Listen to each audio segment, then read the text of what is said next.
अभी तक जितना भी जीएसटी हम लोगों ने कवर किया उसमें क्या डाउट है, क्या समझ में आया? हम लोग बेसिक प्रोविजंस कवर कर चुके हैं। कॉन्स्टिट्यूशन ऑफ इंडिया में क्या अमेंडमेंट्स की गई जीएसटी को इंट्रोड्यूस करने के लिए, ये कवर कर चुके हैं। कौन कौन से इनडायरेक्ट टैक्सेस जीएसटी में सबसम्ड हुए, ये हम कवर कर चुके हैं।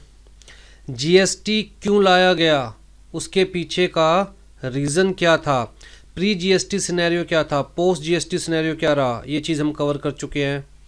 क्या क्या चीज़ अभी तक जीएसटी के स्कोप से बाहर रखी गई है, ये चीज़ हम कवर कर चुके हैं। उसके अलावा जितने भी इम्पोर्टेंट पॉइंट्स आपके बुक में दे रखे हैं वो सब हम कवर कर चुके हैं। थ्रेशोल्ड लिमिट जीएसटी के पॉइंट ऑफ व्यू से क्या है, उसे हम कवर कर चुके हैं। फिर जी कंसेप्ट ऑफ सप्लाई हम लोगों ने शुरू किया था और सेक्शन 7 हम लोग पढ़ रहे थे जीएसटी एक्ट का, वो हम लोग कवर कर चुके हैं सेक्शन 7 कम्प्लीटली, जिसके अंदर हमने शेड्यूल 1, शेड्यूल 2, शेड्यूल 3 ये तीनों शेड्यूल्स कवर कर रहे हैं जीएसटी एक्ट 2017 के। ठीक है जी, अब हम लोग स्टार्ट कर रहे हैं मिक्स्ड एंड कंपोजिट सप्लाई। देखिए जीएसटी है क्या, कहता है जी GST is tax on supply. तो जी टैक्स कैसे कैलकुलेट किया जाएगा, इसने कहा यहां पर आपको परसेंटेज दी जाएगी, आपको फाइंड आउट करनी है वैल्यू ऑफ सप्लाई,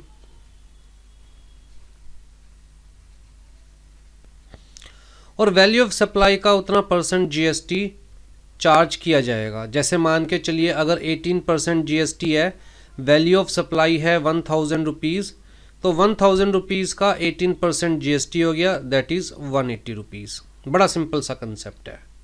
ठीक है जी, अब कुछ सप्लाईज ऐसी होती है जहां पर हम एक से ज़्यादा कंपोनेंट सप्लाई कर रहे हैं, आर्टिकल्स कह सकते हैं, राइट। तो दो कैटेगरीज में डिवाइड किया गया ऐसी सप्लाईज को जहां हम इंडिविजुअल गुड्स को सप्लाई नहीं कर रहे बल्कि इन कम्बिनेशन सप्लाई कर रहे हैं। अब कम्बिनेशन में जा रहा है, मोर देन वन गुड्स जा रहे हैं, तो कन्फ्यूजन ये होती है कि वैल्यू ऑफ सप्लाई कैसे डिटरमाइन किया जाएगा। मतलब वैल्यू ऑफ सप्लाई भी देखा जाए, जीएसटी का रेट कैसे एप्लीकेबल होगा। मान के चलिए मैं दो आइटम्स एक साथ कॉम्बो बनाकर बेच रहा हूँ, आइटम 1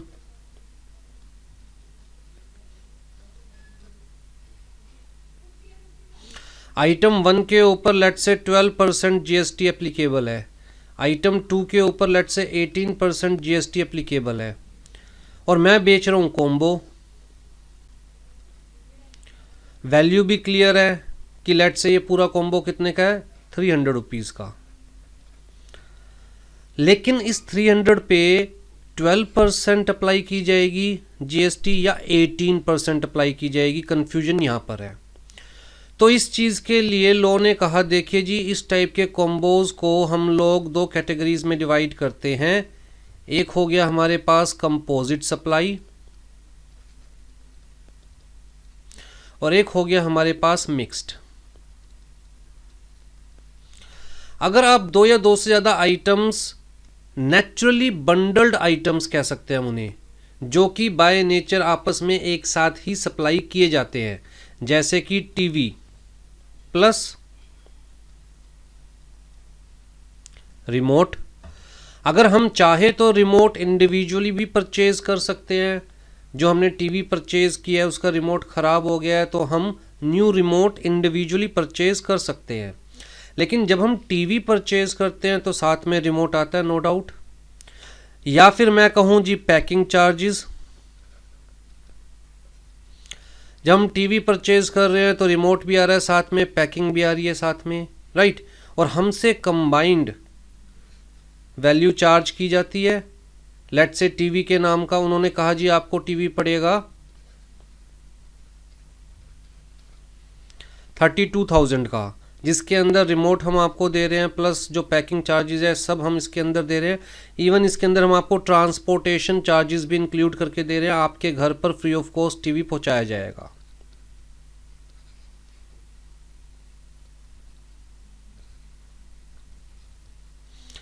क्या जीएसटी की वैल्यू कैलकुलेट करते हुए पैकिंग चार्जेस, ट्रांसपोर्टेशन चार्जेस ये सब इंक्लूड किया जाएगा? The answer is yes. GST के पॉइंट ऑफ व्यू से वैल्यू कैलकुलेट करेंगे तो ये सारी वैल्यूज़ कंसीडर की जाएगी। उन्होंने कहा जी 32,000 आपको पे करना है, जिसके अंदर टीवी मिलेगा, रिमोट मिलेगा, पैकिंग भी इंक्लूड हो गई और ट्रांसपोर्टेशन चार्जेस भी इंक्लूड हो गए। तो ये क्या कंपोजिट सप्लाई है। बट ऑब्वियस सी बात है कि टीवी के साथ रिमोट तो आएगा ही आएगा, प्लस पैक करके ही घर पे भिजवाएंगे, खाली टीवी तो नहीं भिजवा सकते, तो पैकिंग साथ में आएगी। और क्योंकि ऑफर था तो ट्रांसपोर्टेशन चार्जेस भी वो कह रहे हैं हम इसी में एडजस्ट कर देंगे आपका। तो ये एक ऐसा कॉम्बो है जो कि नेचुरली बंडल्ड है। दोबारा से रिपीट कर रहा हूं,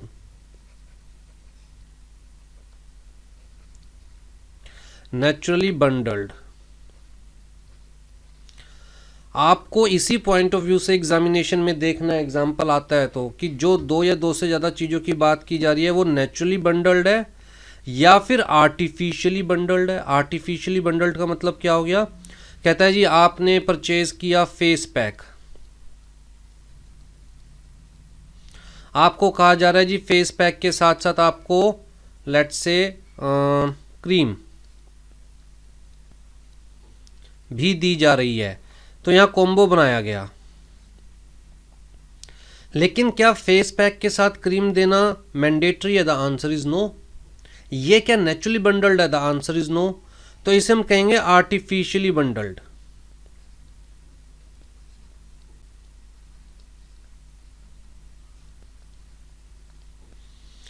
अगर कोई भी चीज नेचुरली बंडल्ड है तो कंपोजिट में रखा गया, और कोई भी चीज आर्टिफिशियली बंडल्ड है तो मिक्स्ड में रखा गया। अगर कंपोजिट है सप्लाई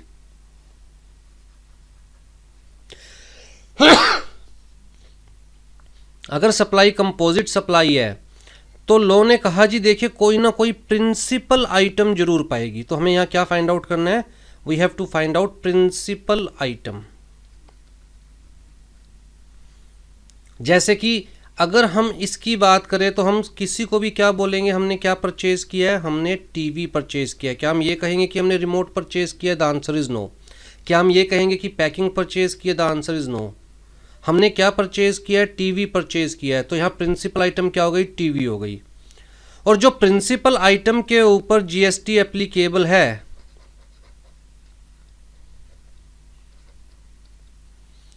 वही इस पूरे कॉम्बो के ऊपर एप्लीकेबल हो जाएगी। मतलब मान के चलिए अगर टीवी के ऊपर जीएसटी है 18%, अगर हम इंडिविजुअली रिमोट परचेज करते तो जी हमें जीएसटी पे करनी पड़ती है लेट्स से 12%।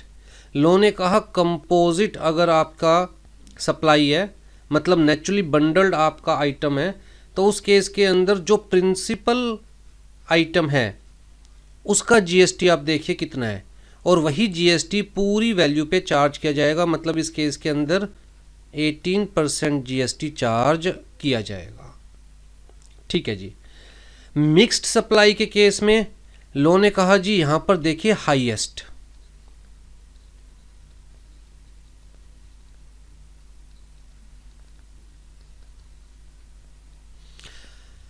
जो हाईएस्ट जीएसटी आइटम होगी उसे हम क्या कंसीडर कर लेंगे? प्रिंसिपल आइटम, और वो ही पूरे के पूरे कॉम्बो की वैल्यू पर एप्लीकेबल होगा। ठीक है जी।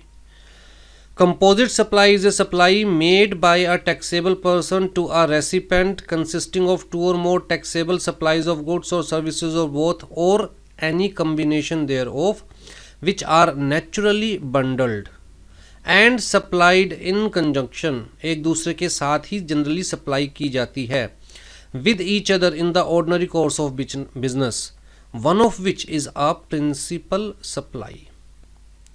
जैसे कि remote and other accessories with television, food and carriage of luggage with the traveling ticket, hotel rooms with breakfast, where goods are packed and transported with insurance। तो जी supply of goods, packing material, transportation charges, insurance charges, ये सब क्या है? Composite supply का part consider किया जाएगा। ठीक। अब देखिए एग्जाम्पल जो दे रखे हैं उसके अंदर ध्यान से देखिए, हम क्या परचेज कर रहे हैं? टीवी परचेज कर रहे हैं। हम क्या करवा रहे हैं, टिकट बुक करवा रहे हैं, चाहे टिकट के अंदर हमें मील भी दे रखा है वाइल ट्रैवलिंग, राइट। हम क्या बुक करवा रहे हैं, होटल रूम बुक करवा रहे हैं, चाहे उसके अंदर ब्रेकफास्ट या डिनर इंक्लूडेड है। तो ये सारे क्या है जहाँ पर हम बड़ी इजीली फाइंड आउट कर सकते हैं कि एक्चुअल में हमारा प्रिंसिपल आइटम क्या है, प्रिंसिपल सप्लाई क्या है। मिक्स्ड सप्लाई का मतलब जहाँ पर आपको 2 या 2 से ज़्यादा आइटम्स दिए जा रहे हैं, लेकिन ये फाइंड आउट करना मुश्किल है कि एक्चुअल में हमें परचेज़ क्या किया है। आपने चॉकलेट्स की पैकिंग देखी है, दिवाली पर दी जाती है एक दूसरे को, उसके अंदर बहुत सारी चॉकलेट्स लगी हुई होती है। कभी कभी तो पैकिंग ऐसी डिज़ाइन की जाती है कि अलग अलग कंपनीज़ की चॉकलेट्स लगी होती है, या फिर चॉकलेट्स के साथ और भी चीज़ें लगी होती है। तो वहाँ पर ये कहना मुश्किल है कि हाँ जी 5 स्टार की चॉकलेट परचेज़ की थी मैंने, या फिर डेयरी मिल्क परचेज़ की थी मैंने। वहाँ पर हमने क्या परचेज़ किया था, चॉकलेट, राइट। या फिर हमने क्या परचेज़ किया था, एक गिफ्ट पैक जिसके अंदर बहुत सारे आइटम्स थे जिनको इंडिविजुअली भी सेल किया जा सकता था, साथ में जोड़कर एक गिफ्ट पैक बना दिया गया, राइट। इस टाइप की सप्लाई को मिक्स्ड सप्लाई बोला जाता है, जहां कोई भी आइटम प्रिंसिपल आइटम नहीं होती, प्रिंसिपल सप्लाई नहीं होती। नॉट नेचुरली बंडल्ड, या मैं कहूँगा आर्टिफिशियली बंडल्ड, ठीक है जी। तो उस केस में कहता है जो भी हाईएस्ट टैक्स रेट जो आइटम अट्रैक्ट करेगी उसी को प्रिंसिपल सप्लाई कंसीडर कर लिया जाएगा और पूरी वैल्यू के ऊपर वही एप्लीकेबल हो जाएगा। इम्पोर्टेंट टॉपिक है, आसान है, छोटा है, एमसीक्यूज़ के पॉइंट ऑफ व्यू से इम्पोर्टेंट है, तो ध्यान में रखिएगा। आ जाइए जी, अब हम जीएसटी के अंदर बात कर रहे हैं एक छोटे से कंसेप्ट की। जीएसटी अगेन किसके ऊपर है, कहता है जी GST is on the supply of goods या सर्विसेज या बोथ। कौन पे करेगा जीएसटी, कहता है जी shall be paid by supplier. लो ने तो बड़ी सिंपल सी बात कही ना कि भैया हम किसको ढूंढेंगे, किसके पास जाएंगे, कंज्यूमर के पास थोड़ी ना जाएंगे। हम किससे जीएसटी ले लेंगे, सप्लायर से ले लेंगे, क्योंकि अल्टीमेटली इनवॉइस कौन बना रहा है, सप्लायर बना रहा है। लो ने कहा जी इनवॉइस के अंदर सप्लायर चाहे तो ये जीएसटी कस्टमर से चार्ज कर सकता है, लेकिन हमें सप्लायर से मतलब है, हम जीएसटी सप्लायर से ले लेंगे, ठीक है जी। इसे हम कहेंगे स्ट्रेट चार्ज मैकेनिज्म या फॉरवर्ड चार्ज मैकेनिज्म।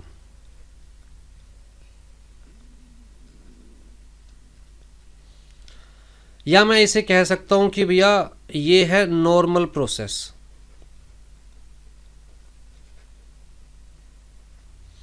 कि जीएसटी कौन पे करेगा, GST shell be paid by the supplier, ठीक है। अब ध्यान से देखिए, हम बात कर रहे हैं सप्लायर की और उसके अलावा रेसिपेंट की। अब जी अगर सप्लायर टैक्सेबल पर्सन है, शॉर्ट में लिखते हैं, और रेसिपेंट भी टैक्सेबल पर्सन है, तो कोई दिक्कत है जीएसटी चार्ज करने में? द आंसर इज नो, दोनों ही टैक्सेबल है, कोई दिक्कत वाली बात ही नहीं है। सप्लायर एक इनवॉइस इश्यू करेगा रेसिपेंट को, रेसिपेंट सप्लायर को जीएसटी पे कर देगा, सप्लायर गवर्नमेंट के पास डिपॉजिट करवा देगा, और रेसिपेंट चाहे तो उसका क्रेडिट ले सकता है, इनपुट टैक्स क्रेडिट, कोई दिक्कत वाली बात नहीं। कहता है मान के चलते हैं कि सप्लायर टैक्सेबल पर्सन है, ये फर्स्ट सिचुएशन। ये दूसरी सिचुएशन जहां सप्लायर टैक्सेबल पर्सन है लेकिन रेसिपेंट जो है नॉन टैक्सेबल पर्सन है, यहां पर कोई दिक्कत है? The answer is no. Supplier taxable person है तो सप्लायर एक जीएसटी इनवॉइस इशू कर सकता है, द आंसर इज यस, ठीक। आई थिंक इतना तो आप लोगों को पता होगा कि लीगली अगर हम कोई भी सामान बेचते हैं या कोई भी सप्लाई देते हैं तो वी मस्ट इशू इनवॉइस। अगर हम इनवॉइस इशू नहीं कर रहे तो बेसिकली हम लोग उसे ब्लैक में बेच रहे हैं, हम लोग गवर्नमेंट के नज़रों में नहीं आने देना चाहते उस ट्रांजैक्शन को, ताकि हमें टैक्स ना पे करना पड़े, राइट। लेकिन कायदे से लीगली हम लोगों को इनवॉइस इशू करना चाहिए, और वो इनवॉइस जीएसटी इनवॉइस होना चाहिए जिसमें क्लियर कट जीएसटी लिखा होना चाहिए। तो जी सप्लायर टैक्सेबल पर्सन है तो क्या supplier tax GST invoice issue कर सकता है? The answer is yes. तो सप्लायर जीएसटी इनवॉइस इशू करेगा रेसिपेंट को, चाहे रेसिपेंट नॉन टैक्सेबल पर्सन है, चाहे रेसिपेंट नॉन टैक्सेबल पर्सन है, कोई फ़र्क नहीं पड़ता। आप किसी भी शॉप पर जाते हैं, वहाँ जाकर कोई भी आप गारमेंट्स परचेज़ करते हैं तो आप कोई टैक्सेबल पर्सन थोड़ी ना, आप रजिस्टर्ड थोड़ी ना है जीएसटी में, राइट। लेकिन फिर भी आपको जीएसटी पे करनी पड़ती है। क्यों? क्योंकि वो जो सप्लायर है वो रजिस्टर्ड है जीएसटी में और वो आपसे जीएसटी चार्ज करेगा, गवर्नमेंट को डिपॉजिट करवा देगा। यहाँ पर भी कोई दिक्कत नहीं है। तो जी यहाँ पर भी सप्लायर शैल पे जीएसटी। थर्ड केस है हमारे पास जहाँ पर सप्लायर भी नॉन टैक्सेबल पर्सन है, मतलब जीएसटी में रजिस्टर्ड नहीं है, और रेसिपेंट भी नॉन टैक्सेबल पर्सन है, मतलब जीएसटी में रजिस्टर्ड नहीं है। जैसे कि मैं जीएसटी में रजिस्टर्ड नहीं हूँ, ठीक। अब जी मैं जीएसटी में रजिस्टर्ड नहीं हूँ तो मैं आपको इनवॉइस इशू करूँगा, क्या उसमें जीएसटी चार्ज कर सकता हूँ? द आंसर इज़ नो, मैं जीएसटी चार्ज नहीं कर सकता। और जितने भी स्टूडेंट अभी लाइव क्लास ले रहे हैं उन्हें पता है कि मैंने किसी से भी जीएसटी चार्ज नहीं की हुई। हम क्लियर कट एक रेट देते हैं और हम कोई जीएसटी इनवॉइस भी इशू नहीं करते, ठीक। तो मैं जीएसटी में रजिस्टर्ड नहीं हूँ तो भैया मैं जीएसटी इनवॉइस भी इशू नहीं करूँगा। तो ना मैं जीएसटी इनवॉइस इशू करूँगा, ना आपसे जीएसटी लूँगा और ना ही गवर्नमेंट को दूंगा। बात खत्म हो गई, ठीक है जी। यहाँ पर भी कोई दिक्कत नहीं है क्योंकि यहाँ पर तो कोई जीएसटी का कंसेप्ट ही नहीं है। दिक्कत कहाँ पर है? फोर्थ केस में, जहाँ पर सप्लायर क्या है? Non taxable person, mean supplier registered नहीं है जीएसटी में, और रेसिपेंट क्या है? रेसिपेंट टैक्सेबल पर्सन है। अब ऐसे केस में लॉ ने कहा कि भैया सप्लायर से तो हम जीएसटी नहीं ले सकते, लेकिन ट्रांजैक्शन किसके साथ हुई है? एक ऐसे पर्सन के साथ जो कि जीएसटी में रजिस्टर्ड है। तो लॉ ने कहा कि भैया चलो ठीक है, इसके ऊपर हम लाइबिलिटी डाल देते हैं, रेसिपेंट के ऊपर लाइबिलिटी डाल देते हैं कि भैया आप जितने का सामान परचेज कर रहे हो, लेट्स से आप 100 रुपीज़ का सामान परचेज कर रहे हो, तो इनवॉइस आपके पास 100 रुपीज़ का आने वाला है, क्योंकि ये तो नॉन टैक्सेबल है तो ये जीएसटी ऐड करके तो इनवॉइस दे नहीं सकता। तो जी इस पर आपको जीएसटी पे करना है। अब जी जहां पर सप्लायर की जगह रेसिपेंट को जीएसटी पे करना है उसको हम कहते हैं रिवर्स चार्ज मैकेनिज्म। तो जी अगर सप्लायर को पे करना है, कहता है फॉरवर्ड चार्ज मैकेनिज्म या स्ट्रेट चार्ज मैकेनिज्म या नॉर्मल प्रोसेस। लेकिन अगर जीएसटी रेसिपेंट को पे करना पड़े एज पर द लॉ तो वो हो गया हमारे पास reverse charge mechanism. Generally, supplier of goods, services or both is liable to pay the tax to the government, but under reverse charge mechanism, the recipient of the goods or services or both is liable to pay GST instead of the supplier. तो कौन liable है? Recipient. Reverse charge कहाँ पर applicable है? कहता है reverse charge के बारे में बताया गया है सेक्शन 9(3), सेक्शन 9(4) ऑफ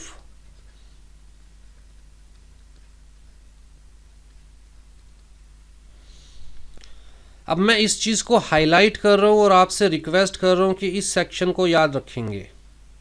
जैसे मैंने कहा कि सेक्शन 7 को याद रखेंगे क्योंकि सेक्शन 7 हमें बता रहा है स्कोप ऑफ सप्लाई। इसी तरह मैं आपसे रिक्वेस्ट कर रहा हूं कि section 9 sub section 3, section 9 sub section 4 of CGST act, ये सेक्शन याद रखेंगे क्योंकि डायरेक्टली आपसे ये सेक्शन पूछा जा सकता है या डायरेक्टली क्वेश्चन में इस सेक्शन को रेफर किया जा सकता है बिना ये बताए कि we are talking about the reverse charge mechanism. ठीक है, तो जी ये सेक्शन जब भी आपको जहां भी दिखाई देगा ऑटोमेटिकली समझ जाइएगा क्वेश्चन में क्या पूछा गया है, किसके बारे में बात की गई है, रिवर्स चार्ज मैकेनिज्म के बारे में। तो जी रिवर्स चार्ज किस केस में एप्लीकेबल है? कहता है supply from an unregistered dealer to registered dealer, या फिर ई कॉमर्स ऑपरेटर। ध्यान से सुनिएगा कंसेप्ट, आगे जाके डिटेल में डिस्कस करेंगे, बट फिलहाल जो जो कंसेप्ट आते जा रहे हैं उनका मैं एक हिंट देता जा रहा हूँ। ई कॉमर्स ऑपरेटर जैसे कि हमारे पास फ्लिपकार्ट है, जैसे कि हमारे पास अमेज़ोन है, जैसे कि हमारे पास पेटीएम मॉल है। ये लोग क्या करते हैं? ये अपना सामान नहीं बेच रहे, बेसिकली जो सप्लायर्स है वो यहां पर अपने आप को रजिस्टर करवाते हैं ई कॉमर्स ऑपरेटर के पास, और ई कॉमर्स ऑपरेटर इन्हें बेसिकली एक मार्केट प्रोवाइड कर रहा है, ऑनलाइन मार्केट। बेसिकली मैं क्या कह सकता हूं इन्हें,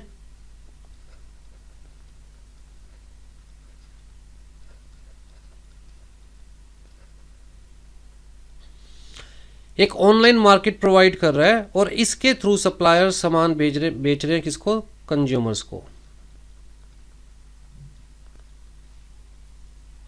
ठीक है जी। तो यहां पर होता क्या है कि जिस तरह मान के चलिए मुझे अमेजोन में अपने आप को रजिस्टर करवाना है एज ए सप्लायर, तो पहले मैं रजिस्टर करवाऊंगा। तो लॉ ने कहा भैया कोई भी ई कॉमर्स पोर्टल पर एज सप्लायर अपने आप को रजिस्टर नहीं करवा सकता जब तक वो सप्लायर जीएसटी में रजिस्टर्ड ना हो। तो उसके लिए इसका मतलब हमें जीएसटी नंबर चाहिए ही चाहिए। अब मैं यहाँ पर हाईलाइट करके बता रहा हूँ कि कोई थ्रेशोल्ड लिमिट का चक्कर नहीं है इस केस में। जब हम ई कॉमर्स ऑपरेटर की बात करते हैं तो 20 लाख 40 लाख कोई थ्रेशोल्ड लिमिट का चक्कर नहीं है। अगर आप 10 रुपये का भी सामान बेचना चाहते हैं ई कॉमर्स पोर्टल के थ्रू तो आपको जीएसटी में अपने आप को रजिस्टर करवाना पड़ेगा। You must have GST number, simple सी बात। तो जी आप जो इनवॉइस इशू करेंगे या आपके बिहाफ पर ये जो ई कॉमर्स पोर्टल है ये जो इनवॉइस इशू करेगा उसमें जीएसटी नंबर लिखा होना चाहिए सप्लायर का। ठीक है जी। तो ये सामान प्रोवाइड करवाता है कंज्यूमर को, ई कॉमर्स पोर्टल के पास पैसे जाते हैं, ई कॉमर्स पोर्टल अपनी कमीशन रखता है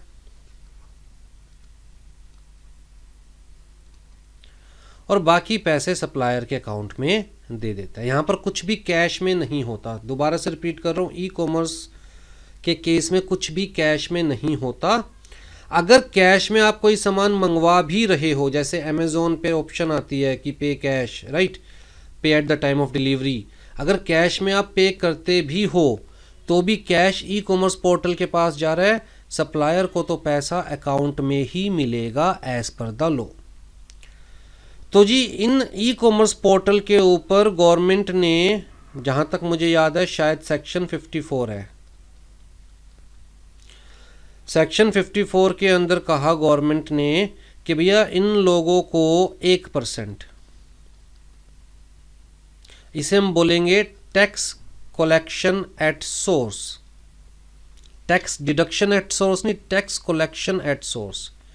तो जो ई कॉमर्स पोर्टल है, मान के चलिए इस सप्लायर ने 100 रुपये का सामान इस कंज्यूमर को बेचा, जीएसटी को हटा के, जीएसटी लगा दीजिए 18 रुपये कंज्यूमर से, लेकिन सामान कितने का बेचा? 100 रुपये का। तो गवर्नमेंट ने इनको कहा कि भैया आप जो ये पैसा कलेक्ट कर रहे हो on behalf of the supplier, तो उसका 1% आप डिडक्ट कर दीजिए, 1% कमीशन, मतलब 1% उसका आप किसको डिपॉजिट करवा दीजिए? किसको डिपॉजिट करवा दीजिए? गवर्नमेंट को डिपॉजिट करवा दीजिए, और बाकी जो पैसा है वो आप सप्लायर को दे सकते हैं। ठीक है, तो ये मैंडेटरी है।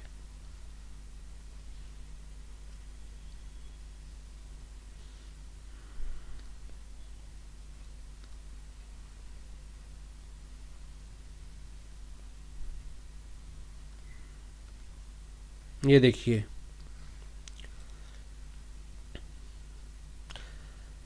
TCS mechanism, tax collection at source, थोड़ा सा बड़ा कर दूं ताकि क्लियर हो जाए। हाँ जी, this is different from tax deduction at source. मतलब सिमिलरिटी तो है, दोनों ही केस में क्या है, सोर्स पर ही टैक्स लिया जा रहा है, लेकिन यहां पर क्या है, यहां पर refers to tax which is collected by the electronic commerce operator where a supplier supplies some goods or services through its portal and the payment for that supply is collected by the e-commerce operator। ठीक है जी। तो यहाँ पर basically कितना 1% है हमारे पास। Detail में आपको समझा चुका हूँ, जैसे इन्होंने यहाँ एग्जाम्पल दे रखा है। और कमाल की बात देखिए, ये गवर्नमेंट वेबसाइट है, उसमें भी कैलकुलेशन गलत कर रखी है, 1000 पे 1% 100 रुपीज़ ले रखा है। इस टाइप की प्रिंटिंग मिस्टेक कहीं भी हो सकती है, इवन आपकी बुक में भी, तो उसको बैठ के कंफ्यूज मत होइएगा उसको देखकर। और कोई थ्रेशोल्ड लिमिट वर्क नहीं करती इन केसेस के अंदर। ठीक, फिर उसके अलावा जी कहता है जहाँ पर बेसिकली पहले CBDT था, अब क्या है CBIC, central board of indirect taxes and custom. ठीक, तो जहाँ पर बोर्ड हमें स्पेसिफाई करेगा किन किन केसेस के अंदर रिवर्स चार्ज मैकेनिज्म के बेसिस पर टैक्स चार्ज किया जाएगा। रिवर्स चार्ज मैकेनिज्म दिमाग में रखिएगा, आगे जाके काम आने वाला है बड़ा। आ जाइए जी। कंपोजिशन स्कीम, ध्यान से सुनिएगा पहले बात को। जब हम जीएसटी की बात करते हैं तो मैंने कहा कि जी सप्लायर रेसिपेंट को सप्लाई दे रहा है, ठीक है। सप्लायर एक, अब मैं स्पेसिफिक वर्ड यूज करना शुरू करूंगा, जीएसटी इनवॉइस इशू करेगा और सप्लायर रेसिपेंट से जीएसटी चार्ज करेगा।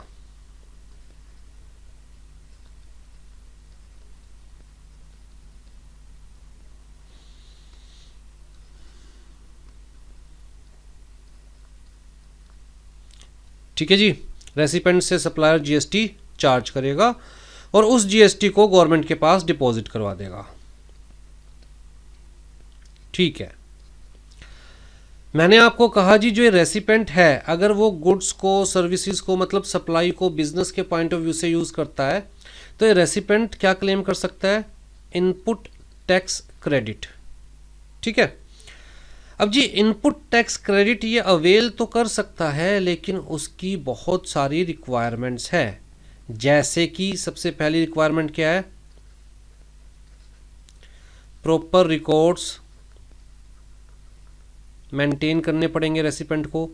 मेरे पास किस किस चीज़ की कितनी कितनी सप्लाई आई है, मैंने उसे एज इनपुट कहाँ पर यूज़ किया है, राइट। तो प्रॉपर रिकॉर्ड्स मेंटेन करने पड़ेंगे। फिर जी प्रॉपर रिटर्न्स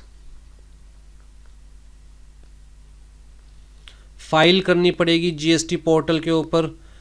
उसके अलावा प्रॉपर रिटर्न्स के अंदर कहता है जी सारी इनवॉइसेस फाइल करनी पड़ेगी जीएसटी पोर्टल के ऊपर।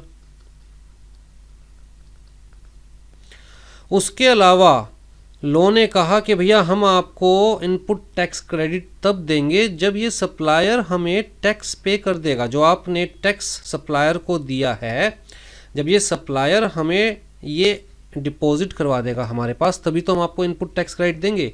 अगर हमारे पास आपका दिया हुआ टैक्स आया ही नहीं तो हम आपको किस नाम का क्रेडिट देंगे? तो जी shall be deposited by the supplier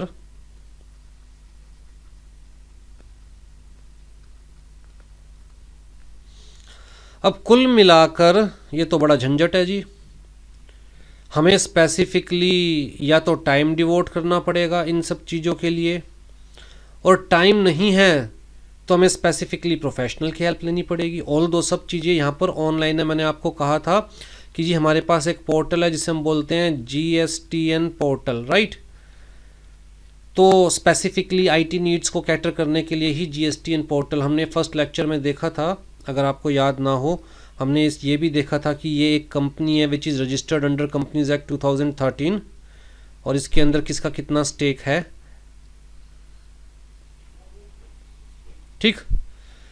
तो सब चीज़ें ठीक है, चलो ऑनलाइन घर बैठे बैठे भी कर सकते हैं, लेकिन अगर हमारे पास टाइम नहीं है या नॉलेज नहीं है तो we must hire professional hire करेंगे तो भैया उसकी फ़ीस देनी पड़ेगी।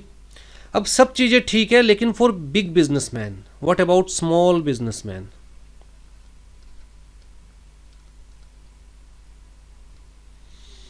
मेरे जैसा छोटा आदमी, भैया मैं गवर्नमेंट के पास जाता हूँ, गवर्नमेंट को हाथ जोड़ के कहता हूँ बाऊ जी ये इतना ताम झाम मेरे बस की तो नहीं है, या तो मुझे जीएसटी से बाहर कर दीजिए।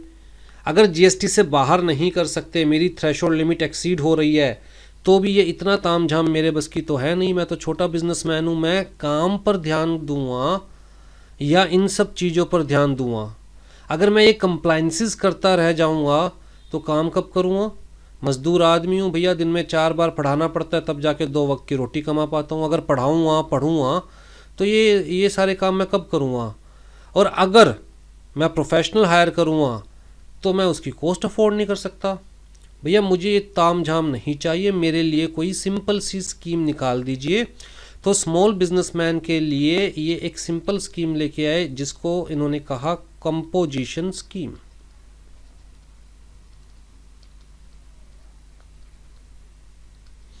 यहाँ स्मॉल बिजनेसमैन का मतलब क्या है, कहता है जी जिसकी turnover is not exceeding 1.5 crore. और ये जो टर्नओवर देखनी है ना हमने, ये ऑल ओवर इंडिया।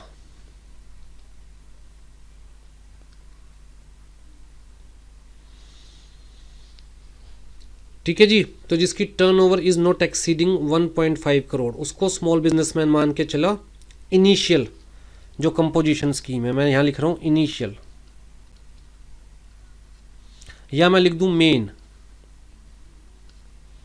क्योंकि इसके अलावा भी एक और हम पढ़ेंगे। ठीक, तो ये स्मॉल बिजनेसमैन है। गवर्नमेंट ने कहा कि देखिए जी हम भी नहीं चाहते कि लॉ आपके ऊपर बर्डन बन जाए, हम चाहते हैं टैक्स हमें मिले, और हम चाहते हैं कि भैया इंडिया के अंदर बिजनेस फ्रेंडली एनवायरनमेंट हो। ठीक, तो गवर्नमेंट ने कहा आप एक काम कीजिए, आप रिकॉर्ड्स मेंटेन मत कीजिए, या मैं कहूं मिनिमम रिकॉर्ड्स। गवर्नमेंट ने कहा कि ठीक है आप इनवॉइसेस अपलोड मत कीजिए, या मैं कहूं मिनिमम इनवॉइसेस कुछ केसेस के अंदर। ठीक, गवर्नमेंट ने कहा कि भैया आप जीएसटी इनवॉइस भी इशू मत कीजिए।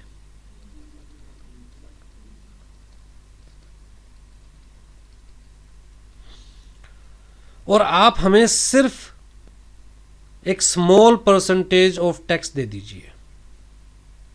हम आपसे 12% नहीं मांग रहे हैं, हम आपसे 18% नहीं मांग रहे हैं, हम आपसे 28% नहीं मांग रहे हैं, हम आपसे बहुत थोड़ा सा टैक्स मांग रहे हैं। कितना थोड़ा टैक्स मांग रहे हो जी? गवर्नमेंट ने कहा अगर आप मैन्युफैक्चरर हैं तो आप हमें सिर्फ 1% जीएसटी पे कर दीजिए, मतलब 0.5% सीजीएसटी हो गया और 0.5%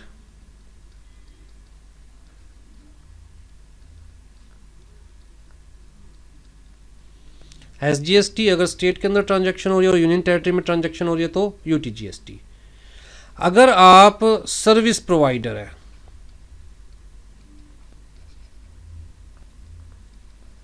अब ध्यान दीजिए, सर्विस प्रोवाइडर के लिए बेसिकली ये स्कीम नहीं है, लेकिन गवर्नमेंट ने कहा कि भैया जिस तरह छोटे मोटे होटल्स खुले होते हैं, रेस्टोरेंट्स खुले होते हैं, कैटरिंग सर्विसेज जो प्रोवाइड करता है, जो बेसिकली किस में सर्विस प्रोवाइड कर रहा है, फूड या ड्रिंक्स,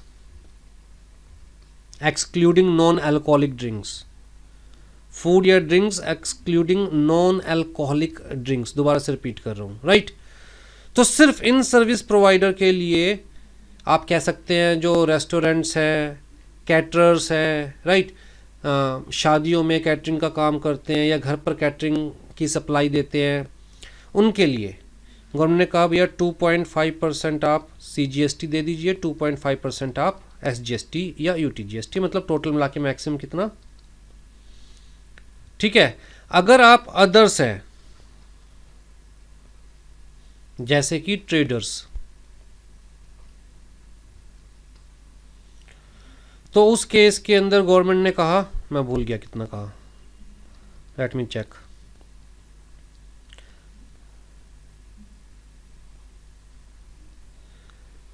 अच्छा ऊपर 1% है। ये कैमरा की तरफ फोकस करते करते कंटेंट दिमाग से निकल जाता है।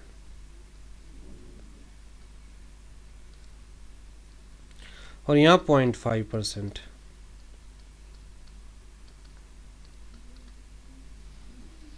ठीक है जी, बस आप इतना हमें जीएसटी दीजिए, लेकिन आप कस्टमर को जीएसटी इनवॉइस इशू नहीं कर सकते। इसका मतलब आप कस्टमर से जीएसटी नहीं ले सकते।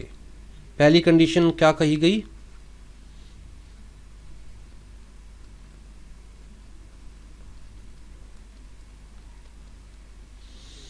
तो इसका मतलब क्या है, जीएसटी मेरी जेब से जाएगी? द आंसर इज यस, ये जीएसटी मेरी जेब से जाएगी अगर मैं कंपोजिशन स्कीम के अंदर अपने आप को रजिस्टर करवाता हूं तो मान के चलिए जी, अगर मैं 100 रुपये का सामान बेच रहा हूं और लेट्स से रेस्टोरेंट है मेरा, तो और मुझे 5% जीएसटी इसके ऊपर गवर्नमेंट को पे करनी है, तो ये 5% मेरी जेब से जाएगी।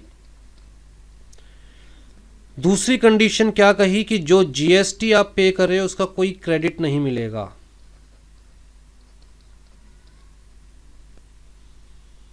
अब तो पक्का ये मेरी जेब से जाएगी,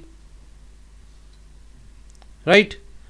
तीसरी कंडीशन गवर्नमेंट ने क्या कही, रिवर्स चार्ज मैकेनिज्म ऑन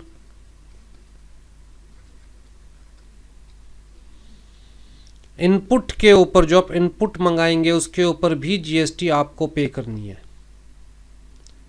तो कुछ कंडीशंस बताई गई और इन कंडीशंस के बेसिस पर गवर्नमेंट ने कहा कि भाई ठीक है, आपको थोड़ा टैक्स पे करना है, थोड़ी जीएसटी आपको पे करनी है, आपको कंप्लीट जीएसटी पे नहीं करनी, आपको मिनिमम डॉक्यूमेंट्स मेंटेन करने हैं, मिनिमम रिटर्न्स फाइल करनी है, मिनिमम इनवॉइसेस अपलोड करनी है, क्योंकि आप आईटीसी क्लेम ही नहीं कर सकते। और क्योंकि आप आईटीसी क्लेम ही नहीं कर सकते तो फिर आपका काम कम से कम हो जाएगा, राइट। जो आप कह रहे थे कंप्लायंसेस का काम बहुत ज़्यादा है जी। अब ये मेरे लिए बेनिफिशियल है या नुकसानदायक, आप में से कोई जवाब देना चाहेगा तो। एक तरफ उसी चीज़ के ऊपर अगर मुझे 18% जीएसटी पे करनी पड़ती तो मैं उसका इनवॉइस इशू करता, ये 18% मैं किससे ले लेता, कस्टमर से, और गवर्नमेंट के पास डिपॉजिट करवा देता, राइट। तो क्या मेरी जेब से जाती है? द आंसर इज़ नो, मेरी जेब से नहीं जाती है। दूसरी तरफ ये चीज़ मेरी जेब से जाएगी, तो मेरे लिए क्या बेनिफिशियल है, ये या ये? पहले एक बार स्कीम पूरी पढ़ लेते हैं, फिर पढ़ते पढ़ते दिमाग लगाइएगा, फिर बताइएगा मुझे चीज़ों को। पहले एक बार स्कीम देख लेते हैं ढंग से।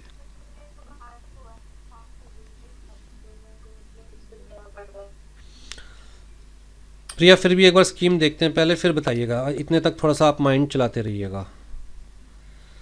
आ जाइए जी। It is not feasible for small business to bear heavy compliances cost. The intention of the government is very clear that law should not become burden for taxpayers. Thus, to make things simple and to reduce compliances, government introduced composition scheme for small taxpayers whose aggregate annual turnover is less than 1.5 crore. ठीक है जी।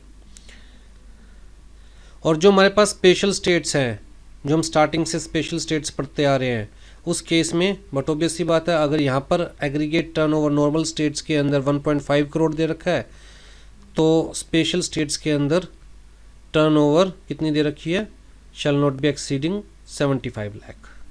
ठीक। Under this scheme a registered person is required to pay GST at a very less rate according to section 10। Again बहुत important section है, क्योंकि composition scheme का section है, तो दोबारा मैं कहूँगा याद रखना जरूरी है। अभी तक मैंने 3 ही सेक्शन आपको बताए हैं सीजीएसटी के, एक सेक्शन नंबर 7, एक section number 9394 reverse charge mechanism का। ये क्या है, scope of supply,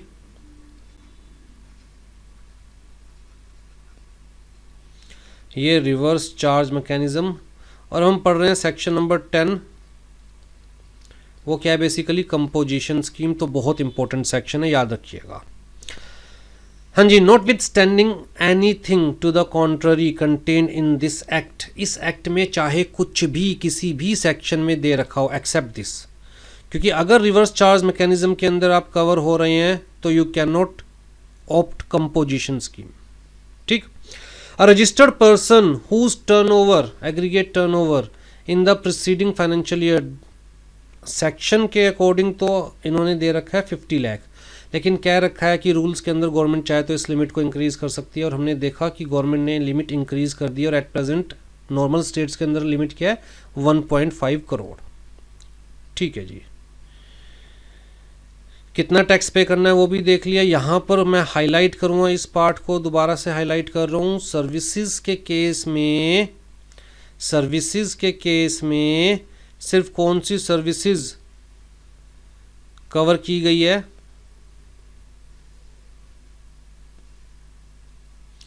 persons engaged in making supply by way of or as the part of any service or in any other manner whatsoever of goods being food or any other article for human consumption or any drinks के अंदर we have to exclude alcoholic liquor for human consumption. ठीक, where such supply or services, whether such supply or services is for cash या deferred payment या other valuable consideration, वो important नहीं है. तो basically किसकी बात कर रहे हैं, कहता है जी रेस्टोरेंट्स की, कैटरर्स की, ठीक, जो बेसिकली फूड या ड्रिंक से रिलेटेड सर्विसेज प्रोवाइड करते हैं. सिर्फ वो सर्विस प्रोवाइडर कवर्ड है, उसके अलावा कोई और service provider composition scheme opt नहीं कर सकता. तो बेसिकली कंपोजिशन स्कीम किसके लिए है, मैन्युफैक्चरर्स के लिए, ट्रेडर्स के लिए. सर्विस प्रोवाइडर में सिर्फ जो किस में डील कर रहा है, फूड में या ड्रिंक में, वो भी नॉन अल्कोहलिक ड्रिंक के अंदर, मतलब बेसिकली रेस्टोरेंट्स हो गए, कैटरर्स हो गए. ठीक है, अब होता क्या है, मैं एक सिंपल सा एग्जांपल लेता हूँ. मान के चलते हैं आप मुरथल में ढाबे वगैरह यहाँ पर गए होंगे या किसी अच्छे जगह गए होंगे जहाँ पर सिर्फ आप फूड के लिए नहीं जाते बल्कि एनवायरनमेंट भी होता है वहाँ पर. आपने देखा होगा वहाँ थोड़े बहुत झूले भी लगा रखे होते हैं, थोड़ा सा माहौल ऐसा बना रखे होते हैं, थोड़ा सा नाचना गाने वाले बैठे होते हैं, पंडित बैठा होता है, जाके हाथ दिखवा लीजिए. मतलब मेन चीज़ वो क्या सप्लाई कर रहे हैं, मेन उनकी सर्विस क्या है,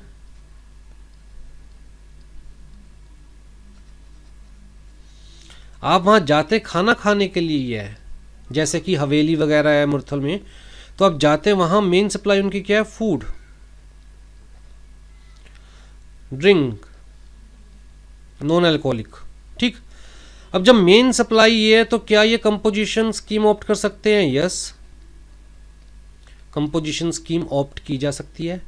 लेकिन मेन सप्लाई के साथ साथ और चीजें भी तो दे रहे हैं, जैसे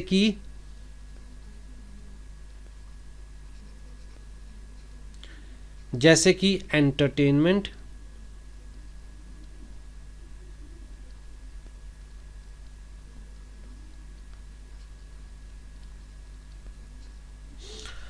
और थोड़ी बहुत अर्निंग उनकी एंटरटेनमेंट फैसिलिटी से भी होती है, राइट. अब दिक्कत क्या थी, जब हम ये पढ़ते थे तो यहां बड़ा क्लियर कट लिखा हुआ है कि भैया person shall be engaged only in food या फिर any other article for human consumption या फिर ड्रिंक. लेकिन एक्चुअलिटी ये है कि सिर्फ और सिर्फ ये चीज़ें नहीं मिलती बल्कि थोड़ा बहुत और चीज़ें भी होती है. ठीक है, तो उस पॉइंट ऑफ व्यू से कंफ्यूजन ये था कि क्या उस टाइप के जो रेस्टोरेंट्स हैं या उस टाइप के जो ढाबे हैं या उस टाइप के जो कैटरर्स हैं जो कि सर्विसेज के साथ साथ साइड बाय साइड, ये साइड सप्लाईज है, साइड बाय साइड और फैसिलिटीज़ भी दे रहे हैं थोड़ी बहुत, क्या वो भी कंपोजिशन स्कीम ऑप्ट कर सकते हैं या नहीं. तो उस कंफ्यूजन को दूर करने के लिए यहाँ पर न्यू प्रोविज़न ऐड किया गया जिसे हम कह रहे हैं मार्जिनल सप्लाई के केस में क्या होगा. ये क्या है, marginal supply.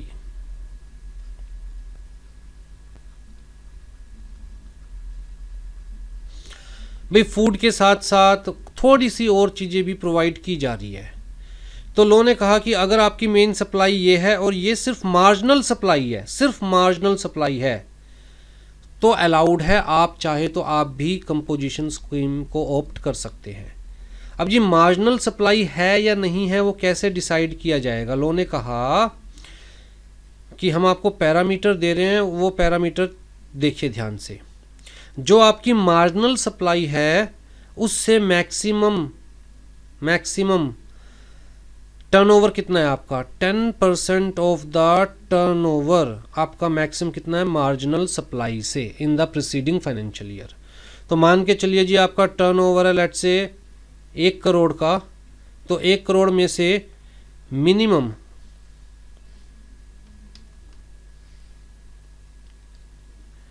Minimum 90 lakh rupees का टर्नओवर फूड और ड्रिंक्स आना चाहिए और मैक्सिमम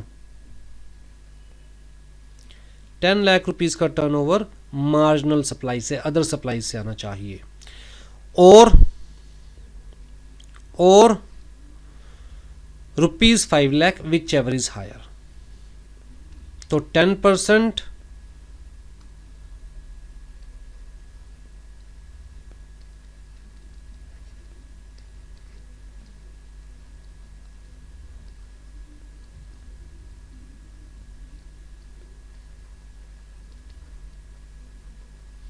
whichever is higher। ठीक है जी। तो लो ने कहा कि भैया देखिए हम मान के चल रहे हैं मेन सप्लाई आपकी ये और आपके लिए कंपोजिशन स्कीम अलाउड है, और अगर आप थोड़ी बहुत सर्विसेज और भी प्रोवाइड करते हैं, थोड़ी बहुत सप्लाई और भी प्रोवाइड कर रहे हैं, तो अगर वो मार्जिनल सप्लाई है, अदर सप्लाई है, साइड सप्लाई है, तो कोई बात नहीं, अलाउड है। वो मैक्सिमम कितनी हो सकती है वो हमने बता दिया आपको। ठीक, इससे ज़्यादा हुई तो फिर हम आपको कंपोजिशन स्कीम ऑप्ट करना अलाउड नहीं करेंगे। यहाँ पर एक एग्जांपल भी दे रखा है, ध्यान से देखिए। Mister Ram is engaged in the supply of goods, his aggregate turnover in the preceding financial year is 80 lakh. Since his aggregate turnover does not exceed 1.5 crore, he is eligible for composition scheme in the current financial year. ठीक है जी। Further, in the current financial year, he can supply other services up to value of not exceeding 10% of 80 lakh, that is 8 lakh or 5 lakh, whichever is higher। तो whichever is higher का मतलब 8 लाख तक की other supplies भी की जा सकती है along with the food, drinks और other items for human consumption except non-alcoholic except alcoholic drink। दोबारा रिपीट किए जा रहा हूँ मैं बार बार, अगर अल्कोहलिक ड्रिंक की बात आ जाती है तो composition scheme is not allowed. ठीक है जी। अब एग्रीगेट टर्नओवर, तो एग्रीगेट टर्नओवर में क्या आएगा? कहता है जी it includes all taxable supplies, जितनी भी आप सप्लाई कर रहे हैं taxable supplies, excluding the value of inward supply on which tax is payable on reverse charge mechanism, ऐसी सप्लाई को छोड़कर। तो जी टैक्सेबल सप्लाईज, अगर कोई एग्जम्प्टेड सप्लाईज कर रहे हैं तो वो भी एग्रीगेट टर्नओवर का पार्ट है, अगर कुछ एक्सपोर्ट कर रहे हैं तो भी एग्रीगेट टर्नओवर का पार्ट है, इवन इंटर स्टेट सप्लाई कर रहे हैं तो भी एग्रीगेट टर्नओवर का पार्ट है। ठीक, आपकी नॉलेज के लिए अभी मैं एक चीज़ क्लियर कर देता हूँ। जब हम ये टेबल पढ़ते हैं तो हम यहाँ देखते हैं जी CGST रेट लिखे हुए हैं, हम यहाँ देखते हैं जी SGST या UTGST रेट्स लिखे हुए हैं, यहाँ कहीं भी IGST का जिक्र नहीं किया हुआ। क्यों नहीं किया हुआ? क्योंकि अगर आप इंटर स्टेट सप्लाई कर रहे हैं तो कंपोजिशन स्कीम ऑप्ट ही नहीं कर सकते। अगर आप इंटर स्टेट सप्लाई कर रहे हैं तो कंपोजिशन स्कीम ऑप्ट ही नहीं कर सकते, इसलिए IGST का कोई सवाल ही पैदा नहीं होता यहाँ पर।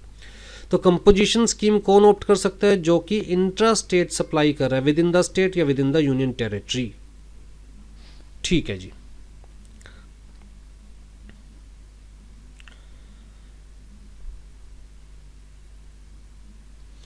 लेकिन जब हम एग्रीगेट टर्नओवर देखते हैं तो कहता है वो सब कंसीडर किया जाएगा, सब। ठीक, ऑन ऑल इंडिया बेसिस, पूरे इंडिया में आपकी क्या सप्लाई है। इसका क्या मतलब हुआ जी?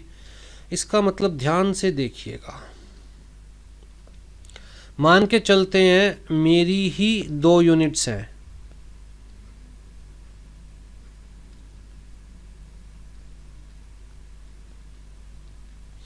एक मैंने ढाबा खोला हुआ है दिल्ली में,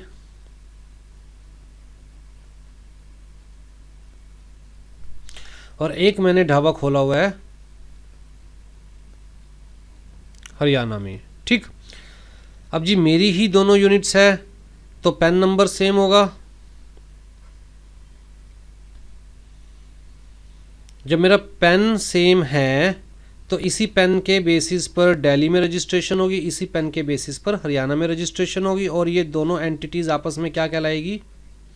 अगर याद हो तो, जो एंटिटीज़ सेम पेन पर रजिस्टर्ड होती है GST में, उन एंटिटीज़ को हम क्या बोलते हैं?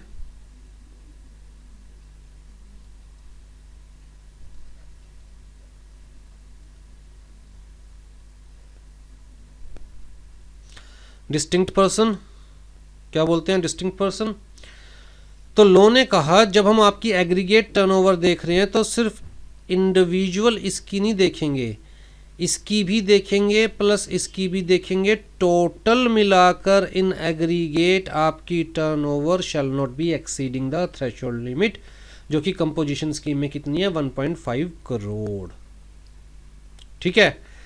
दूसरी चीज लॉ ने कही कि बेटा कंपोजिशन स्कीम किसी इंडिविजुअल यूनिट के लिए नहीं मिलेगी। अगर if you are going for composition scheme तो दोनों ही यूनिट्स के लिए लेनी पड़ेगी या फिर दोनों में से किसी भी यूनिट के लिए नहीं मिलेगी।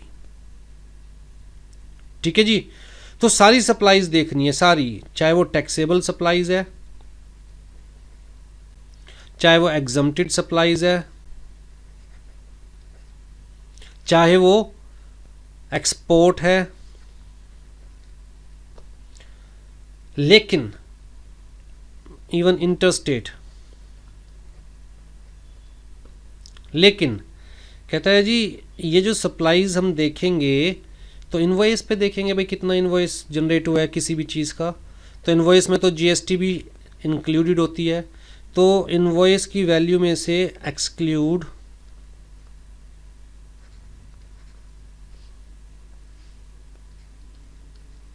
कौन सी जीएसटी एक्सक्लूड करनी है, कहता कोई भी हो, चाहे वो सीजीएसटी हो, चाहे वो एसजीएसटी हो, चाहे वो यूटीजीएसटी हो, चाहे वो आईजीएसटी हो, चाहे वो जीएसटी में जो सेस पेएबल है सेस हो।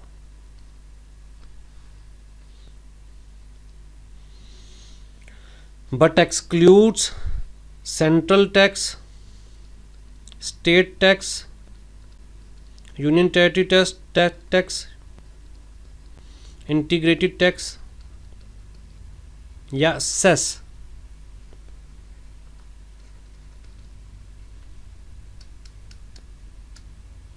क्लियर है जी।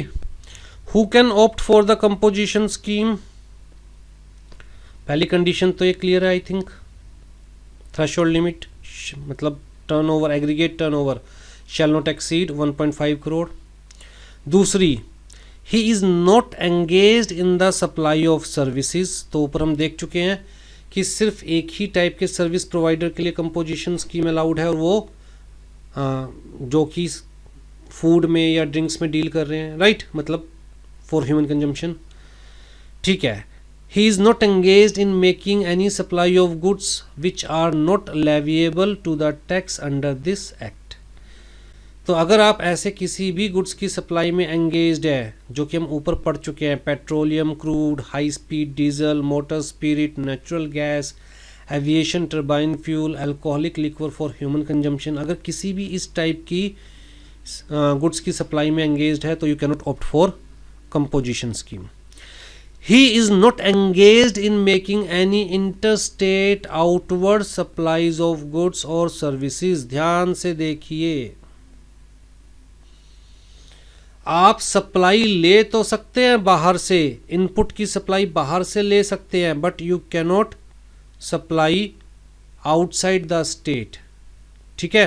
तो इसीलिए ऊपर मैंने कहा था कि आईजीएसटी ऊपर जिक्र नहीं किया हुआ, क्योंकि हम लोग अगर इंटरस्टेट सप्लाई कर रहे हैं, यहाँ पर क्लियर कट लिखा है आउटवर्ड सप्लाई, इंटरस्टेट सप्लाई कर रहे हैं, तो ये स्कीम ऑप्ट ही नहीं कर सकते, चाहे वो सप्लाई ऑफ गुड्स हो या supply of services. He is not engaged in making any supply of goods और services through e commerce operators. Section 52 है, ये 54 नहीं है, मैंने कहा था ना कि शायद सेक्शन 54 है या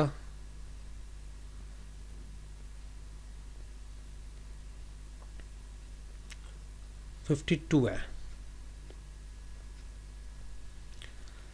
ठीक है जी। हाँ जी। He is not manufacturer of such goods as may be notified by the government. Government ने कौन से गुड्स नोटिफाई कर रहे हैं जी? Ice cream and other edible ice, tobacco and tobacco substitutes, pan masala, और ये न्यूली एडिड है। ठीक है। तो अगर ये गुड्स के अंदर आप डील कर रहे हो तो भी आप कंपोजिशन स्कीम ऑप्ट नहीं कर सकते। Further, he is neither a casual taxable person nor a non resident taxable person. तो जी नॉन रेजिडेंट तो समझ में आता है आपको। कैजुअल टैक्सेबल पर्सन कौन होता है? कैजुअल टैक्सेबल पर्सन का मतलब जिसका कोई परमानेंट ठिकाना नहीं है काम करने का। दिवाली मेला लगा तो वहाँ पर अपना स्टॉल लगा लिया, ट्रेड फेयर लगा तो वहाँ पर अपना स्टॉल लगा लिया, किसी मॉल में अपना स्टॉल लगा लिया। तो इस टाइप के पर्सन को हम कहते हैं कैजुअल टैक्सेबल पर्सन। ठीक, तो कैजुअल टैक्सेबल पर्सन को या नॉन रेजिडेंट टैक्सेबल पर्सन को काम शुरू करने से पहले 15 डेज़ पहले नोटिफाई करना होता है डिपार्टमेंट को कि भैया मैं यहाँ पर स्टॉल लगाने जा रहा हूँ, और अपनी कंप्लीट डिटेल देनी होती है, ताकि जब वो जितनी भी सप्लाई करेगा उसके ऊपर जितनी जीएसटी बनती है वो पे की जाए, राइट। और कोई परमानेंट ठिकाना है, परमानेंट काम तो है नहीं, तो इसको परमानेंट जीएसटी नंबर नहीं मिलता। हर बार जब भी स्टॉल लगाया जाता है उससे 15 दिन पहले नोटिफाई करवाता है जीएसटी में, जीएसटीएन पर, और उसको टेम्प्रेरी जीएसटी नंबर मिल जाता है, जिसके बेसिस पर जितनी भी जीएसटी वो कलेक्ट करता है वो गवर्नमेंट को डिपॉजिट करवाई जाती है। ठीक है जी। इनमें से कोई भी ऐसी चीज़ हो जो आपको अभी तक समझ में ना आई हो। देखने में बहुत सारे पॉइंट्स लग रहे हैं, लेकिन एक्चुअल में याद करने वाली कोई चीज़ ही नहीं है। भाई कौन से सप्लाई ऑफ सर्व मतलब सप्लायर, अगर सर्विसेज की बात करें तो कौन से सप्लायर अलाउड है कंपोजिशन स्कीम ऑप्ट करना, वो ऊपर देख चुके हैं। उसके अलावा हमने देखा इंटर स्टेट सप्लाईज़ के अंदर आप एंगेज्ड है तो भी आप अलाउड नहीं हो, ऊपर आईजीएसटी का जिक्र ही नहीं कर रखा टेबल के अंदर। उसके अलावा जो भैया goods non leviable to tax है, अगर आप उनमें डील कर रहे हो, ये सारे गुड्स भी ऊपर पढ़ चुके हैं हम। फिर जी जो सेंट्रल गवर्नमेंट ने स्पेसिफिकली नोटिफाई करे हैं वो भी नीचे 4 ही आइटम दे रखी है, दिमाग में रहेगी। ई कॉमर्स ऑपरेटर के थ्रू अगर आप डील कर रहे हैं तो वो मैं आपको पहले ही समझा चुका हूँ कि ई कॉमर्स ऑपरेटर के केस में you must have GST number proper and there is no option for composition scheme. अगर कैजुअल टैक्सेबल पर्सन है या नॉन रेजिडेंट टैक्सेबल पर्सन है तो उस केस में भी कंपोजिशन स्कीम अलाउड नहीं है। उसके अलावा मैं आपको बता चुका हूँ, या तो भैया अपनी सारी यूनिट्स के लिए कंपोजिशन स्कीम ऑप्ट करेंगे या फिर एक भी यूनिट के लिए अलाउड नहीं होगी। Where more than 1 registered persons are having the same PAN, the registered person shall not be eligible to opt for the scheme unless all such registered persons opt to pay tax under that subsection। बताइए जी यहाँ तक कोई doubt हो तो। फिर जी हमारे पास प्रिया बोलिए। Entertainment जो हमने पिछली क्लास में पढ़ा था उस वो तो जीएसटी के लिमिट से बाहर है ना, मतलब एंटरटेनमेंट पे टैक्स नहीं लेता ना जीएसटी। किसने कहा है? ऐसे बात करोगे ना तो पक्का गलती खुद करोगे और नाम मेरा रख दोगे कि सर ने ठीक नहीं पढ़ाया, फेल हो गए हम। अगर आपने कहा था कि कुछ पे लगते हैं, बाकी पहले था एंटरटेनमेंट पे। बेटा एंटरटेनमेंट टैक्स खत्म कर दिया गया, जीएसटी के दायरे में आ गया, अब सिर्फ कुछ पे लगते हैं। वो कुछ क्या है? Those which are levied by local bodies, panchayat है या जो ये ना कलेक्टेड बाय पंचायत है, म्यूनसिपैलिटी है, रीजनल काउंसिल है, डिस्ट्रिक्ट काउंसिल है, ये जो बेसिकली मेले वेले करवाते हैं, छोटे मोटे एंटरटेनमेंट के इवेंट्स करवाते हैं, तो ये इम्पोज कर सकते हैं। अदरवाइज़ बाकी पे तो जीएसटी एप्लीकेबल है। मूवी देखने जाते हो तो क्या करते हो? एंटरटेनमेंट होता है ना, तो टिकट पे क्या लगता है? जीएसटी लगता है, कुछ और लगता है? कभी चेक किया है? जीएसटी लगता है। एंटरटेनमेंट के ऊपर जीएसटी लगेगा। अब यहाँ पर अगर मैं रेस्टोरेंट खोल के बैठा हूँ और मैं वहाँ पर एंटरटेनमेंट की सर्विस प्रोवाइड कर रहा हूँ, तो मैं कोई पंचायत हूँ या रीजनल बॉडी हूँ या लोकल अथॉरिटी हूँ, तो मैं तो जीएसटी ही, मेरे जो मैं एंटरटेनमेंट प्रोवाइड कर रहा हूँ उसके ऊपर तो जीएसटी ही लगेगा ना।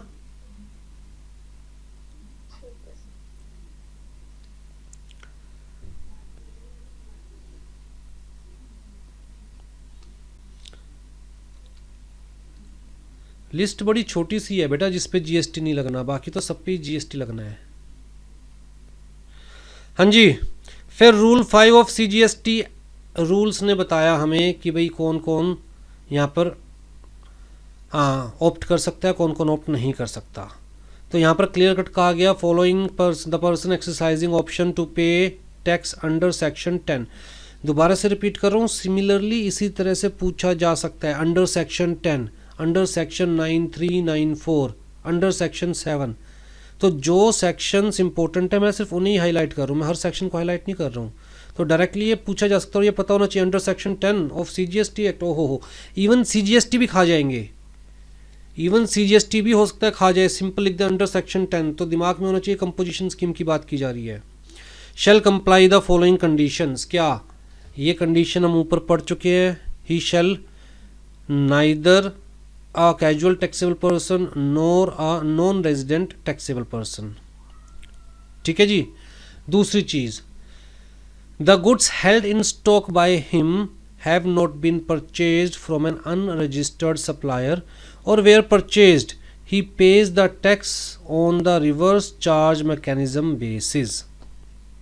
ठीक, उसके पास जब वो कंपोजिशन स्कीम ऑप्ट करने जा रहा है तो उसके पास जितना भी स्टॉक पड़ा हुआ है currently, that shall be purchased from only a registered supplier. अगर अनरजिस्टर्ड सप्लायर से कोई भी आपने स्टॉक परचेज किया हुआ है तो भी उस पर टैक्स पे करना पड़ेगा आपको, रिवर्स चार्ज मैकेनिज्म पर आपको अपनी जेब से टैक्स पे करना पड़ेगा। ठीक है। ही शैल पे टैक्स अंडर, देखो इस तरह दिया जा सकता है simple, reverse charge mechanism on inward supply of goods और सर्विसेज और बोथ। तो वो चीज़ मैंने आपको बता दिया था बेटा, जो इनपुट आएगा उसके ऊपर भी आप ही को टैक्स पे करना है।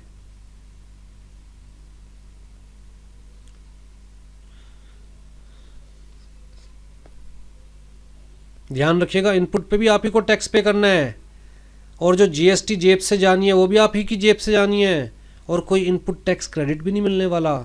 और एक बैनर भी लगाओगे अपनी दुकान के आगे, रजिस्टर्ड अंडर कंपोजिशन स्कीम, और इनवॉइस पे भी क्लियर कट लिखोगे registered under composition scheme, so GST is not leviable.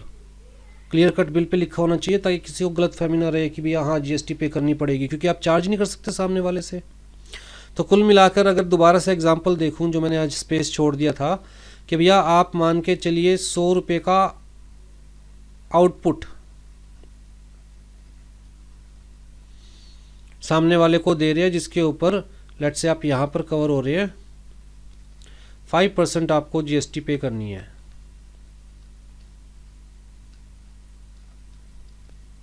तो ये GST 5% आपकी जेब से जाना है। मान के चलते हैं इनपुट कितना था आपका, 50 रुपये का आपका इनपुट था। अब इनपुट पे भी टैक्स आपको पे करना है। अच्छा, जो ये इनपुट पे टैक्स पे करना है वो नॉर्मल टैक्स रेट्स पर,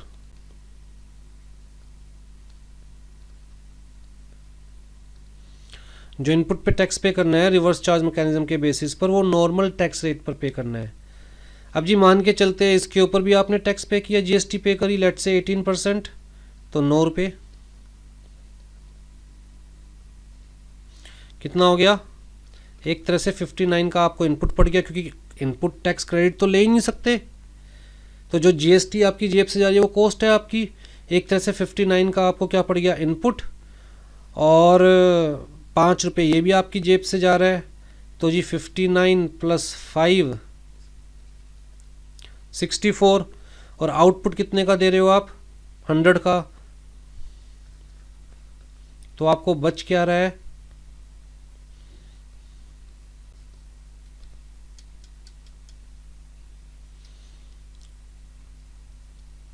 ठीक है जी। अब दोबारा से ये मैं अगली क्लास में आपसे पूछूंगा, मैंने आपको सिंपल ये बताया कि कंपोजिशन स्कीम के अंदर कैसे हम कैलकुलेट करेंगे।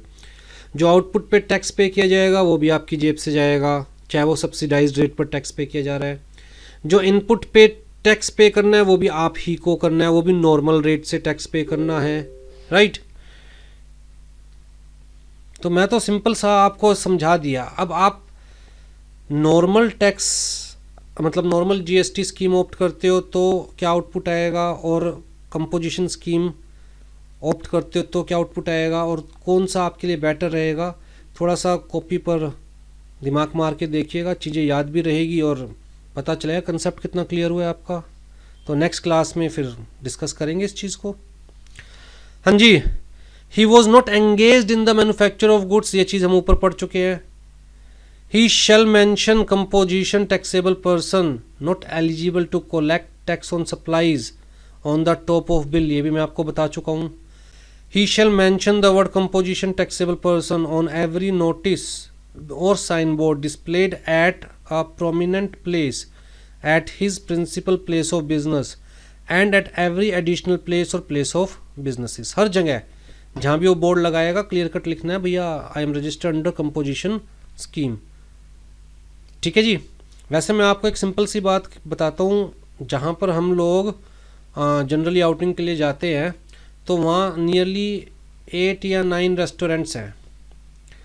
अब जी वहाँ पर मैंने एक रेस्टोरेंट पे हाईलाइटेड देखा कि रजिस्टर्ड अंडर कंपोजिशन स्कीम, तो ऑटोमेटिकली मेरे पैर उस रेस्टोरेंट की तरफ गए.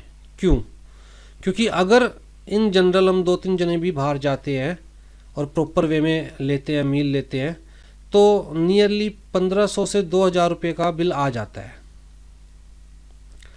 अगर मान के चलो इसके ऊपर 18% GST मान के चलते हैं, ठीक, तो कितना हो गया, जो कि मेरी जेब से जाने वाला है. और उसी तरफ अगर मैं उसके पास जा रहा हूँ जिसने कंपोजिशन स्कीम ऑप्ट किया हुआ है, तो मेरी जेब से क्या जाने वाला है सिर्फ.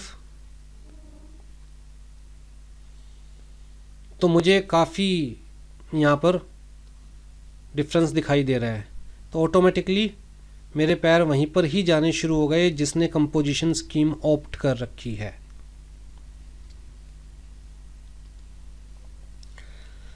हाँ जी. Who is not eligible to opt the scheme, तो जी सर्विस सप्लायर्स नहीं है, suppliers of goods which are not, ये सब हम डिस्कस कर चुके हैं. इलेक्ट्रॉनिक ऑपरेटर ये नॉन, ठीक है. आ जाइए जी, रजिस्ट्रेशन अंडर कंपोजिशन स्कीम, तो रूल 3 है हमारे पास. अब जी रूल 3 बड़ी सिंपल सी बात कह रहा है कि देखिए, या तो आप न्यूली अपने आप को रजिस्टर करवा रहे हैं GST में, और जब आप अपने आप को न्यूली रजिस्टर करवा रहे हैं तो उसी वक्त आप ऑप्ट कर सकते हैं कंपोजिशन स्कीम, या फिर आप ऑलरेडी GST में रजिस्टर्ड है और करंटली आप कंपोजिशन स्कीम ऑप्ट करना चाहते हैं, राइट.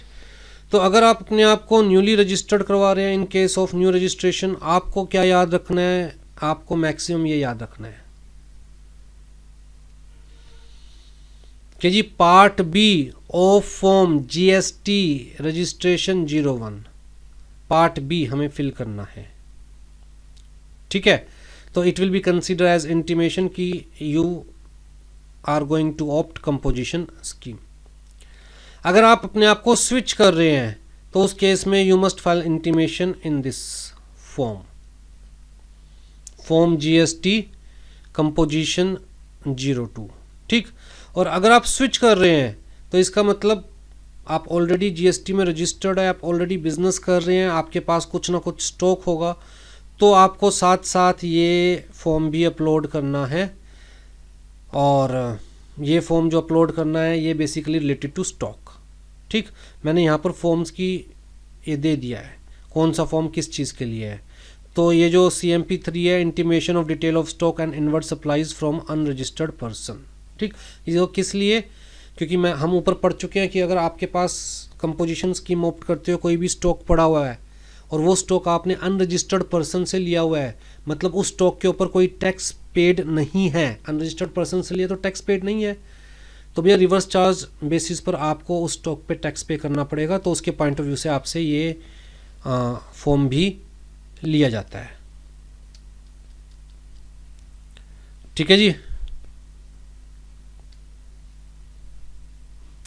अच्छा, ये जो इसमें बड़ा लफड़ा है,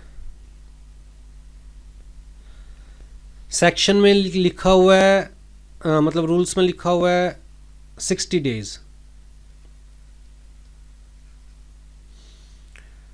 बुक में लिखा हुआ है 90 डेज. जब मैंने लेटेस्ट रूल्स चेक करे,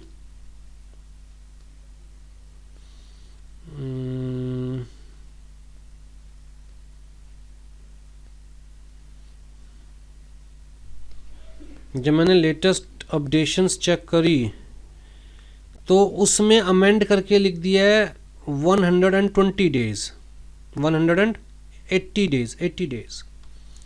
ये देखिए, ये आपके सामने रहा।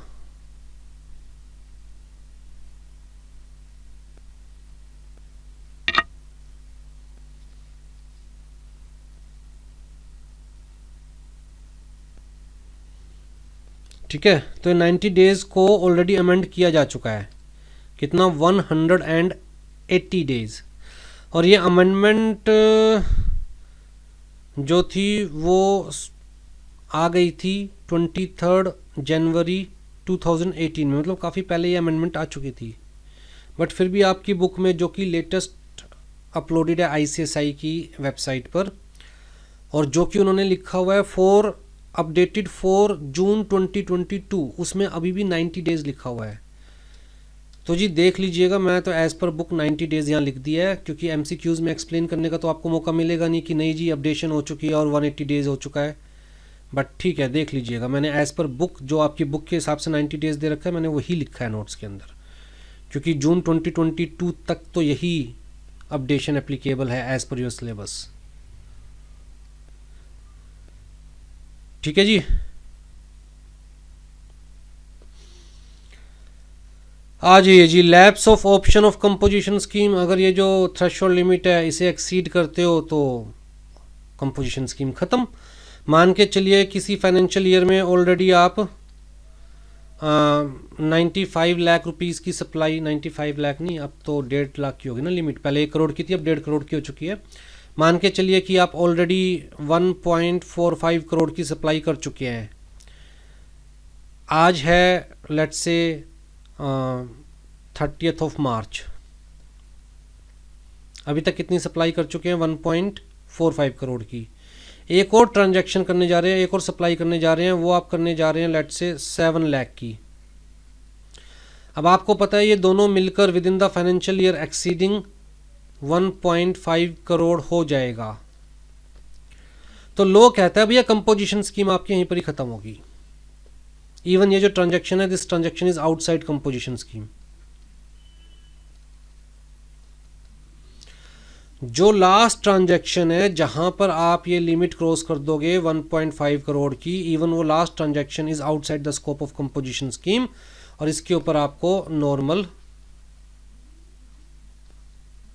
GST एप्लीकेबल हो जाएगा।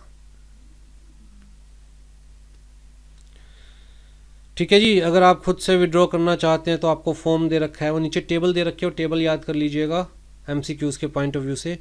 उसके अलावा रिवोक किया जा सकता है आपसे, कंपोजिशन स्कीम के अंदर जो आपको रजिस्ट्रेशन दी जाएगी रिवोक की जा सकती है। अगर लगता है कि भैया you are not complying with the conditions या you have contravened with the provision of this act और दिस चैप्टर, तो आपको नोटिस भेजा जाएगा, फिर आपको रिप्लाई करना है। तो उन सबके बस मेजरली आपको फॉर्म्स याद रखने हैं। ठीक है जी, आ जाइए। अब मैंने आपको पहले ही कह दिया था कि कंपोजिशन स्कीम को मैं बोल रहा हूँ इनिशियल कंपोजिशन स्कीम। हमारे पास एक और कंपोजिशन स्कीम है जिसे हम क्या कह रहे हैं, न्यू स्कीम ऑफ कंपोजिशन। अब ये स्कीम किसके लिए कहता है? ये और छोटे सप्लायर्स के लिए है, जैसे कि कहता है स्टाइलिस्ट है, टेलर्स हैं, सैलून वाले हैं, और छोटे सप्लायर्स के लिए है। वैसे तो सर्विस के केस में हमने देखा जो इनिशियल कंपोजिशन स्कीम है, जो ओरिजिनल कंपोजिशन स्कीम है, जो मेन कंपोजिशन स्कीम है, उसके अंदर अगर हम सर्विसेज की बात कर रहे हैं तो सिर्फ वही ऑप्ट कर सकते हैं those who are engaged in providing services related to food, drinks और articles for human consumption, right. लेकिन ये जो न्यू कंपोजिशन स्कीम है ना, ये हर तरह के सर्विस प्रोवाइडर के लिए, स्मॉल सर्विस प्रोवाइडर्स के लिए। यहाँ पर थ्रेशोल्ड लिमिट क्या दे रखी है? 50 लाख। अगर आपकी aggregate turnover in the preceding financial year is up to 50 lakh means not exceeding 50 lakh, तो जी आप इस न्यू कंपोजिशन स्कीम के अंदर अपने आप को रजिस्टर करवा सकते हो। ऊपर वाली सारी कंडीशंस एप्लीकेबल है कि भैया कोई इनपुट पे आपको अपनी जेब से टैक्स पे करना है, आउटपुट के ऊपर आपको अपनी जेब से टैक्स पे करना है, कोई इनपुट टैक्स क्रेडिट नहीं मिलेगा, वो सारी चीज़ें एप्लीकेबल है। बस नया क्या है कि जो और स्मॉल सर्विस प्रोवाइडर्स हैं वो इस कंपोजिशन स्कीम में ऑप्ट कर सकते हैं। उसके अलावा थ्रेशोल्ड लिमिट आपको दिमाग में रखनी है। उसके अलावा टैक्स का रेट 6%।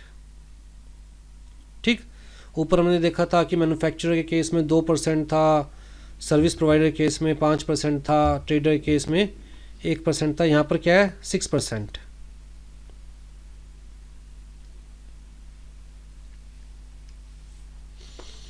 चलो जी, कंपोजिशन स्कीम इज ओवर। बताइए जी कोई डाउट हो तो।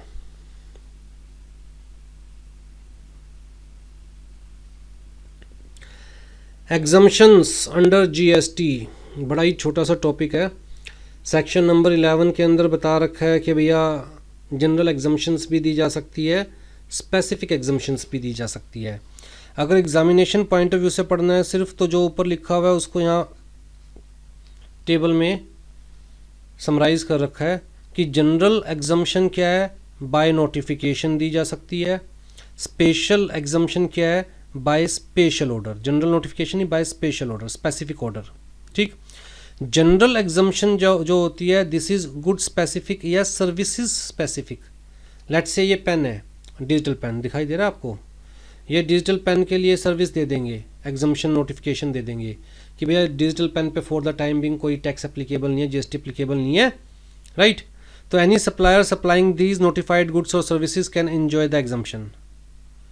लेकिन स्पेसिफिक जो एग्जम्पशन है वो स्पेसिफिक पर्सन के लिए दी जाती है या स्पेसिफिक पर्पस के लिए दी जाती है।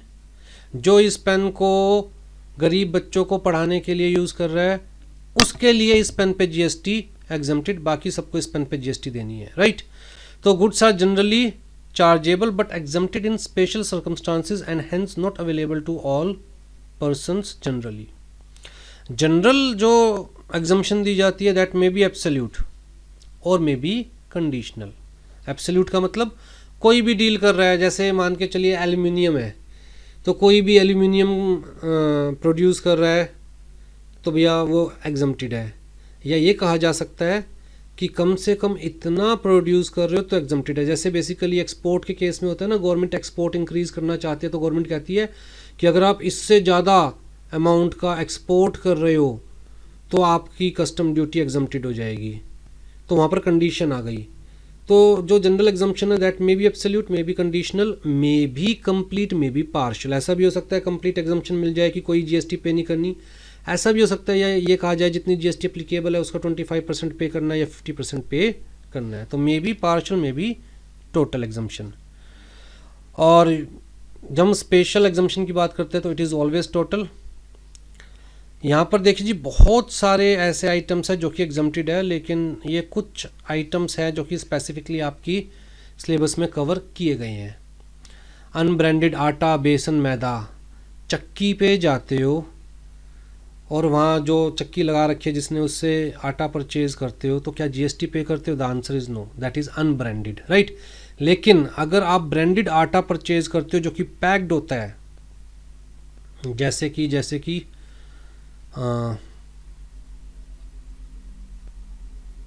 कोई तो आटा होगा जो आप लोग यूज़ करते होंगे, हम लोग तो चक्की से ही लेके आते हैं। ब्रांडेड आटा, आशीर्वाद आटा, ठीक है, तो उस पर जीएसटी पे करनी पड़ेगी। मिल्क है, एग्स है, कर्ड है, फ्रेश वेजिटेबल्स है, हेल्थ केयर प्रोडक्ट्स है, काफ़ी सारे। एजुकेशन में जो बेसिकली स्कूल एजुकेशन, ठीक, ये वाली एजुकेशन नहीं, ट्यूशन्स की बात नहीं की जा रही।